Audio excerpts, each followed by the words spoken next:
Olá, meus amigos, tudo bem? Vocês já ouviram falar naquela pessoa que foi na UPA para pegar exatamente um atestado ou uma receita de antibiótico que na verdade não tinha doença nenhuma? Ou daquela pessoa que foi num postinho de saúde renovar uma receita, na verdade uma doença que não tem? Tenho certeza que você já ouviu falar nisso e é sobre isso que nós vamos falar agora no vídeo de hoje. Bom, já digo de antemão que se você não é inscrito, considere se inscrever, não deixe de dar seu like e você vai ver o porquê que você vai querer se inscrever e dar seu like no vídeo. Bom, aqui falamos sobre tudo nesse canal, tudo mesmo relacionado à medicina e ciências. Bom, somos vídeos cada um 2 dias e conforme eu vou me incentivando, eu vou postando mais e tendo uma frequência maior. Bom, vamos ao que interessa, que é realmente a síndrome de Munchausen, e quero mostrar para vocês uma série que me chamou muita atenção. Aliás, é uma das melhores séries médicas brasileiras que foi criada, que fala exatamente o que ninguém aborda, que é a rotina de uma unidade básica de saúde. E um dos episódios, logo na primeira temporada, vai discorrer sobre a síndrome de Munchausen. Fala sobre muitas outras coisas, os insights que o médico da unidade de saúde tem para fazer os diagnósticos, os tratamentos, o humanismo que ele tem com relação ao paciente. Bom, esse é um meu jabá, então, de antemão, tente dar uma olhada, se você não conhece, assista que vale muito a pena. E vamos falar sobre a síndrome. Bom, de novo voltando, então certamente você já ouviu falar de pessoas que fingem ou provocam doenças em si mesmas de forma intencional. E mais, né? Já imaginou alguém fazendo isso em outra pessoa, como uma criança, um idoso? Hoje, exatamente, levam a criança e o idoso para simular uma doença na criança ou no idoso. Para pegar um laudo, né? Para pegar um medicamento de alto custo caro, para depois revender. Já vimos de tudo ali na área da saúde, mas não sei se vocês já viram ou têm ciência sobre, mas é sobre isso. A síndrome de Munchausen e a síndrome de Munchausen por procuração. E a diferença delas é um transtorno psiquiátrico raro. Se a gente for pensar na nossa sociedade brasileira, nem tão raro, né? Brincadeira, mas que pode ter consequências graves para pacientes e para o sistema de saúde como um todo, né? Porque é um paciente gastador de recursos e que acaba ali com o meio social dele e que está se prejudicando e não está sabendo. Bom, a síndrome de Munchausen é então um transtorno factício, ou seja, o indivíduo ele simula, exagera ou até induz sintomas de uma doença de maneira intencional, com o objetivo de receber atenção médica devida. Já a síndrome de Munchausen por procuração ocorre quando uma pessoa, geralmente, ou um cuidador, né, ele provoca doenças ou sintomas em uma pessoa sob seus cuidados, como uma criança, idoso, um cachorro, enfim, mais por ganhos secundários, né, seja atestado de acompanhante, enfim, né, ou outras questões ali, benefícios diversos, pacientes com um diagnóstico de esquizofrenia que na verdade não tem, mas que acabou tendo uma consequência ali para. Bom, bom, por que que a doença desenvolve? É bom, não tem muitas causas conhecidas, né? Até então não é completamente conhecida na verdade, mas temos algumas hipóteses do porquê que essa síndrome vai se desenvolver no indivíduo. Bom, um dos pontos é a história de abuso ou negligência na infância, transtornos de personalidade, especialmente do grupo B, ou seja, borderline, histriônico, antissocial, narcisista, históricos de hospitalizações frequentes na infância, carência afetiva e busca por atenção, aprovação, comorbidades psiquiátricas como depressão, transtornos de ansiedade e ganhos secundários diversos, quero um atestado, quero benefício, quero medicamento para dormir, enfim. Da epidemiologia, a prevalência, bom, é difícil determinar, porque muitos casos passam despercebidos ou são confundidos com outras condições psiquiátricas. Em alguns estudos, eles vão sugerir entre 0,5% e 2% dos pacientes hospitalizados podem ter um nível de transtorno factício. E a síndrome de Munchausen por procuração, bom, ainda mais rara, mas altamente perigosa, com cerca de 10% de mortalidade em vítimas infantis, pasmem. Chega a dar um remédio até que não tem necessidade para dar para uma criança, para um idoso. Pois é. E o que que ocorre dentro do cérebro dessa pessoa, né?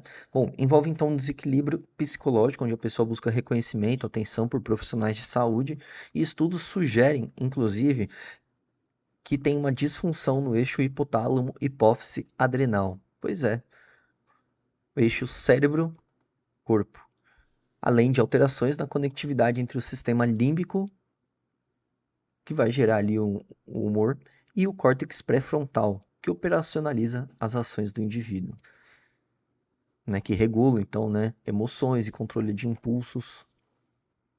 Sobre sintomas no geral, bom, eles são vagos, inconsistentes, difíceis de ser comprovados mesmo, né?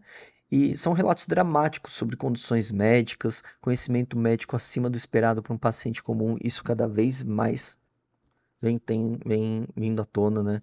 Principalmente com base em IA, principalmente com base, né, na internet, né? Nossa, o paciente não acredita realmente mais no médico, né?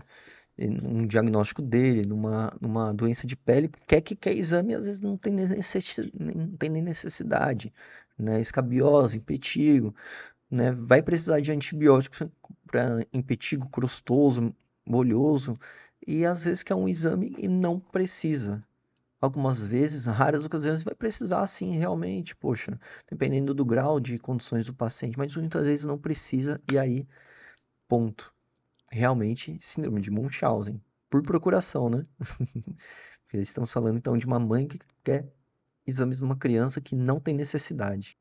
Bom, exames laboratoriais frequentemente normais ou inconclusivos, não chega a nada, a lugar algum, e precisa do diagnóstico, fica desesperada, precisa de um antibiótico para melhorar o filho que nem precisa, e aí no final de tudo me dá um atestado. Histórico de múltiplas hospitalizações ou cirurgias desnecessárias. Imagina, gente, o que é uma pessoa se submeter a uma cirurgia desnecessária por conta de uma síndrome. Pois é, a questão é grave, grave mesmo. Recusa em permitir contato com familiares ou médicos anteriores, você não tem acesso a histórico, a pessoa nunca traz receita prévia, nunca tem um resumo de alta de um hospital, de uma internação, a pessoa não traz, não tem, não existe. E da síndrome de Munchausen por procuração, bom, cuidadores descrevem sintomas incomuns em seu filho ou dependente, né? Exames médicos não explicam a condição relatada e a condição da vítima ocorre quando está longe do cuidador.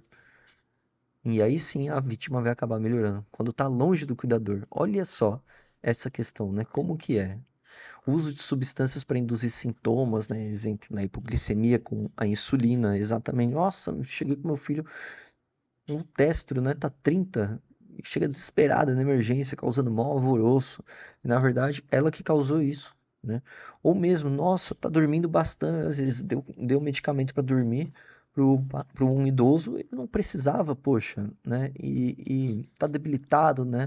Tá inconsciente, né? Então, parte por conta dessa medicação que não tem necessidade de dar e eles forçam a dar, né? Às vezes não tem nenhum distúrbio de sono, às vezes chora por conta que lembra do falecido marido, né, do doente que faleceu, né? E muitas vezes não consegue dormir por conta disso, né?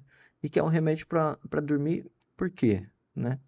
Então tem muitas questões aí envolvidas, mas o diagnóstico ele é clínico, baseado nos critérios do DSM-5. Bom, o diagnóstico então, ele vai se basear no DSM-5 e baseia-se realmente em três critérios, né? Falsificação de sintomas ou indução de doenças. 2, comportamento persistente, mesmo sem ganho secundário evidente. Ou seja, ele insiste, e mesmo assim, às vezes nem tem um ganho secundário naquela doença. E exclusão de quaisquer outros sintomas psiquiátricos ou condições médicas genuínas. Ou seja, que está ali a cara e o focinho escancarado na sua frente, né?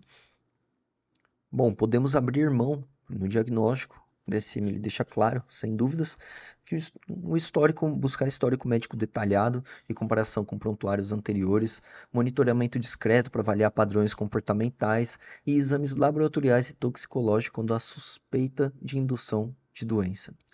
Bom, sem dúvidas, o diagnóstico, para mim, ele é multidisciplinar. Diversos profissionais tendo uma visão sobre o mesmo paciente. Em discussão de caso, então, chegam no diagnóstico da síndrome de Munchausen. Eu já passei por esse ponto, né, por esse momento, e realmente é muito marcante a diferença que faz a discussão de caso para um paciente. É muito importante isso. E se você acha que o seu nutricionista não conversa com o seu médico, tá enganado. Porque o pouquíssimo e raro tempo que tem, quase raro, raro, raro, uma vez pelo menos a cada 50 anos vai conversar e lá sim você vai entender o que aconteceu na consulta. Nossa, como que ele sabe disso? Pois é. Ou está escrito no prontuário ou tiveram discussão de casos sobre você, mas você nem sabia. E sim, isso é normal e é muito importante para ajudar na saúde do indivíduo, porque sem isso, imagina como que seria, né? Bom, o tratamento ele é bem desafiador, porque os pacientes eles geralmente eles negam a condição. Então, se o paciente nega uma doença, por que que ele iria querer tratar? Ele não se enxerga doente. Para ele aquilo ali não é uma doença, né? Para ele aquilo ali tá implícito dentro dele e é uma personalidade dele, né? Muitas vezes ele faz porque e mesmo do porquê não causa prejuízo a ele às vezes diretamente e sim a outros, né? Mas doença é aquilo que a pessoa causa prejuízo a ela própria, né? Ou seja, eu estou desconfortável com uma situação e eu quero melhorar essa situação, então vou buscar um tratamento para, né? Ou seja, a pessoa causando prejuízos para ela própria ou para outrem. Sem dúvidas alguma, merece tratamento, na verdade, porque se não é para ela própria, é para um sistema de saúde inteiro. É para o mais principais abordagens para o tratamento envolvem psicoterapia, principalmente cognitivo-comportamental, para identificar padrões de pensamento e então reformular o módulo de pensar, a rede neural da pessoa, tratamento de transtornos psiquiátricos coexistentes, né? Como na medicina, como na MU, nem jamais, nem tuju, nem sempre é só a doença, enfim, né? Ou seja, na medicina e no amor nem sempre nem nunca, né? Com certeza essa doença não virá sozinha. Vem um transtorno de ansiedade associado, um transtorno de depressão às vezes, né? Um isolacionismo intenso da pessoa, né? Diversas negligências familiares, diversas negligências sociais com a pessoa, evitar confrontação direta, até porque isso pode levar à evasão do tratamento, ira do paciente, nervosismo do paciente e chegar até um confronto direto com você em vez de fato ali fisicamente. Então, muito importante não confrontar diretamente. Faz perguntas vazias, né? De forma que a própria pessoa ou indivíduo não perceba. É realmente uma arte da comunicação conversar com um paciente assim. E é bem desafiador. E a gente aprende muito, com certeza, né? Bom, temos que monitorar lesões autoprovocadas, sem sombra de dúvidas. Um exemplo bobo ali que eu falo para vocês é exatamente o ato de roer as unhas. E às vezes rói o dedo. E o dedo ali tem uma lesão, né? Impetiginose, crostosa, ou seja, uma infecção bacteriana secundária por conta disso. Mas por quê? Surgiu do nada? Não, surgiu porque eu abri uma ferida. E abriu a ferida como? Poxa, roendo o dedo, né? Então, eu sempre falo, né, esse exemplo, mas é um exemplo bobo ali, né? Mas a pessoa pode até chegar exatamente ao ponto de machucar a própria perna, né? É, amputar o próprio dedo, né? E causar lesões que ela própria causou nela exatamente para um ganho secundário, um benefício, etc. E na síndrome de Munchausen por procuração é notificação imediata ao serviço de proteção à criança ou ao idoso, intervenção psiquiátrica e acompanhamento social e afastamento da vítima do agressor, se necessário, né? Com certeza vai precisar, mas, né, a gente tem que tomar muito cuidado também com a alienação parenteral, né? Tanto porque afastar completamente um indivíduo de sua família gera repercussões dramáticas para ele e para o seu futuro, principalmente para ele próprio, né? E o seu núcleo psicológico ali, como que ele vai se desenvolver. Tem um impacto impressionante na saúde pública, né? E o prognóstico ele é variável, depende do grau de reconhecimento e aceitação do transtorno. Muitos pacientes abandonam o tratamento, continuam a buscar novas hospitalizações, pois é, né? Quem gosta de ser internado? Quem gosta de internar o seu filho ali? Ou de internar o seu pai, a sua mãe? Ou seu avô, avó, enfim, seu cachorrinho? Pois é. Para esse paciente, o céu é o não é o limite, com certeza não, né? e tem um custo elevado para o sistema de saúde, devido a exames, procedimentos desnecessários, né? E em Munchausen por procuração, as vítimas elas podem ter sequelas físicas e psicológicas graves. É muito complicado. O impacto da saúde pública é imenso. Bom, aqui a gente falou bastante, né? Mas espero que vocês tenham entendido, gostado, enfim.